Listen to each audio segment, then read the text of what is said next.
Later this morning, Jim will be preaching to us, and I have a reading to do from Matthew chapter 18, verses 1 to 5. At about the same time, the disciples came to Jesus asking, "Who gets the highest rank in God's kingdom?" For an answer, Jesus called over a child, whom he stood in the middle of the room and said, "I'm telling you, once and for all, that unless you return to square one and start over like children, you're not even going to get a look at the kingdom, let alone get in. Whoever becomes simple and elemental again, like this child, will rank high in God's kingdom. What's more, when you receive the childlike on my account, it's the same as receiving me."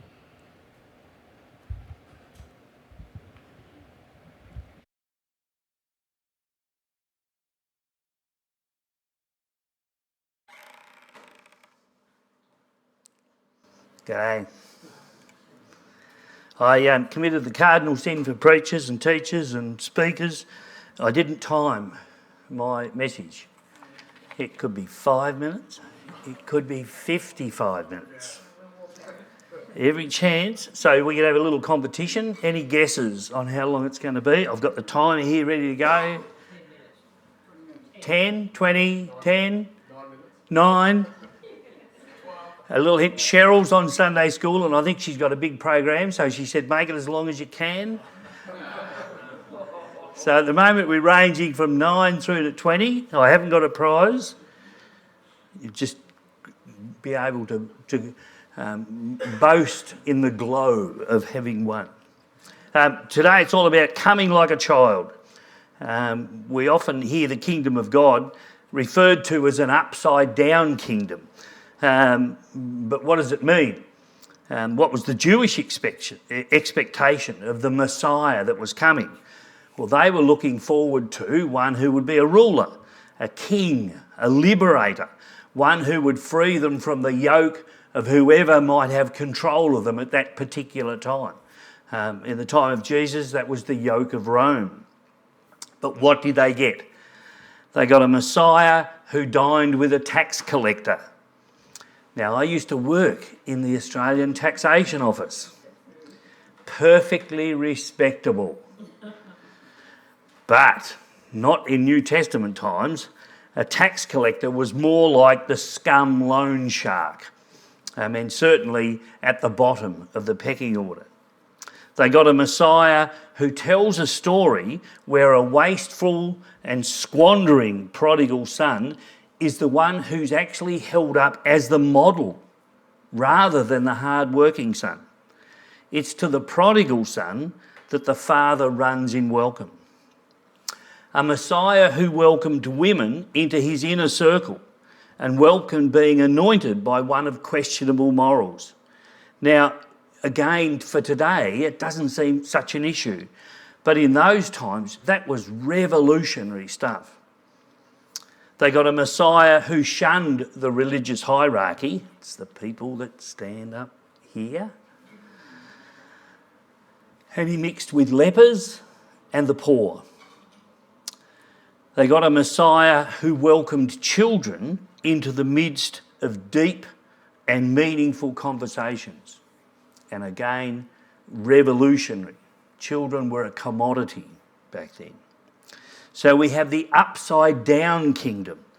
One person has defined it as the upside down imagery is intended to convey the way the kingdom of God challenges the prevailing order.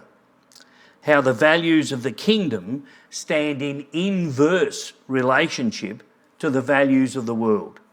That is, what is highly valued at the top of one ranks at the bottom of the other.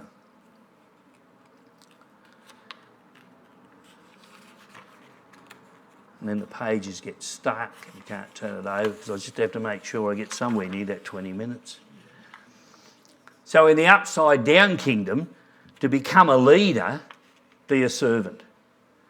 To truly find life, die to self. To get back at your enemy, love him or her. To become rich, give money away. The first shall be last, and the last shall be first. The kingdom of God embraces weakness and powerlessness. And I just want to focus on one of those things, the way Jesus refers us to children to follow as examples. And we had the reading before. The disciples came to Jesus saying, "Who gets the highest rank in God's kingdom?" And Jesus calls over a child. I suspect many of you know the lines, "If you can keep your head when all about you are losing theirs and blaming it on you, if you can trust yourself when all men doubt you, but make allowance for their doubting too." That's a poem by Rudyard Kipling called If. So here, with apologies to Rudyard Kipling, if you're excluded from the family meal, if you speak and no one listens, but you cry and everyone tuts, if you're sad but no one asks you what's the matter, if you don't have a vote because your opinion's not valued, if you can't read and you're expected to, or if you can, you're not given a book, if you have faith and no one believes you, if you come bearing gifts and no one accepts them, if you're not getting value for money, if you try your best for the right answer and only get a laugh, if you bring your worship and everyone thinks it's entertainment, then you are a child. If you think the aisle is for cartwheels, if you can laugh at the preacher but not at his jokes, if you say God is wicked and know it's okay, if you don't give a toss about getting wet, if you enjoy writing on walls, if just by your presence you bring others joy, if you're prepared to take risks and ask questions, if you're a role model for the kingdom, then you're a kid. Jesus talks about coming to faith like a child. But what does that mean? If we look at the qualities that children have that helps them find God, what might we discover? I want to highlight just 3 things. And it was interesting what Esther said there about the 7 deadly sins and pride. This person saying the first thing about kids is that they don't let pride get in the way. Have you ever noticed a very young child's approach to learning? They just seem to soak it in, and pride is not an issue. If they don't understand, they just keep asking. Why can go on for a very long time. Then there's the dirty and sometimes torn clothing from needing to see just what's through the hedge, or in the tree, or in the ditch, or behind the rubbish bin, all coupled with the excitement of discovery. I'm going to press this every time I've done this in the past. Nothing's happened. Oh, look at that. You can read it. You don't need me to read it out. There's treasure everywhere. Cheryl and I are convinced that Bill Watterson, who just modelled a 6-year-old perfectly, did it first of all by studying our family and one of our sons in particular. We are convinced was the role model for Calvin. Some of you will know him. Some of you won't. Get rid of that. Good blank square. Children don't let pride get in the way of learning. There wasn't much chance of the apostles learning from Jesus while they were arguing about who was the most important. It was a child who recognised Jesus. Are we too proud to learn? Secondly, children believe and question. Adults tend to need their questions before they believe something. Experience leads us to be cautious. But think about children. Are they the same? Well, children tend to believe what they're told at the outset, but it doesn't mean they stop asking questions. In fact, it's the very reverse. Children don't have a blind faith. They keep on asking questions and keep on discovering more.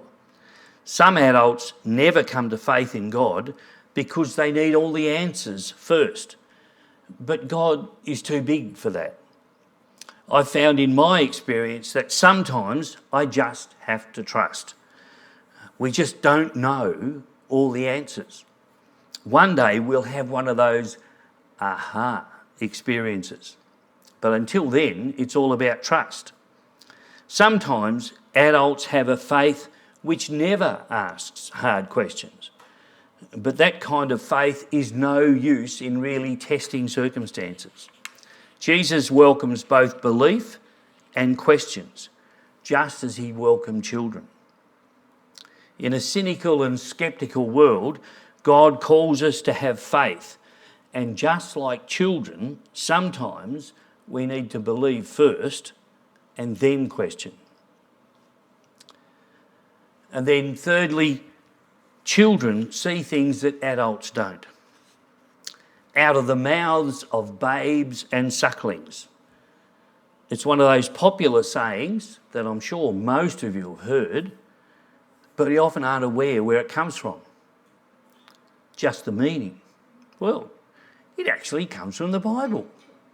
In Matthew 21, out of the mouths of babes and sucklings comes perfect praise. Isn't that a surprise? It's just not how it's used in popular language, if you like. You only need to talk to children about their perceptions of adults around them, family dynamics and family worldviews to realise that they are very perceptive. And not only do they pick up many things that we wish they hadn't, they also pick up many things that we've missed. I'm currently reading Lee Sales' book, An Ordinary Day. Lee, for those who don't know, journalist, ABC 7:30 report. She's just retired from that. A very experienced and capable journalist. But early on in her career, she relates this. One of the people I interviewed was an elderly African American woman. So she was reporting on the aftermath of Hurricane Katrina in America. This woman was in tears and probably shock. She didn't know where several of her family members were, and she listed them by name. She had 4 or 5 grandchildren with her, the eldest of whom looked about 10. I knew I'd struck journalist gold. She was emotional and had a compelling story to tell. I asked question after question to keep her talking. The longer we went on, I'm getting emotional now because I know the story. The longer she went on, the more emotional she became. I was thinking, just one more question. I have to keep it going a bit longer to have enough for a story. Finally, in a soft voice, the 10-year-old said, "That's enough." And I pretended not to hear him. And I asked a question, another question. "That's enough," he said more boldly. And I wrapped it up. To this day, it mortifies me that it took a 10-year-old boy to tell me when enough was enough. Twice. And it's that child perception thing. As adults, we like to think we are wise and children can't teach us very much. But Jesus teaches us to learn from children. Indeed, more. He tells us that unless we learn from children, we are losing out on something vital about the kingdom. Let me finish with a quote from John Stott in his book, Basic Christianity. Oh, I think I've got it on it overhead. Oh, I do. Jesus loved children. They are teachable. They are not proud, self-important, and critical. We need the open, receptive mind of a little child. We must seek honestly.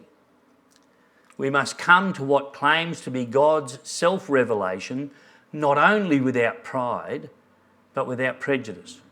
Not only with a humble mind, but with an open mind. Every student knows the dangers of approaching a subject with preconceived ideas. Yet many inquirers come to the Bible with their minds already made up. But God's promise is addressed only to the earnest seeker. You will seek me and find me when you seek with all your heart. So keep on questioning. It's how we learn.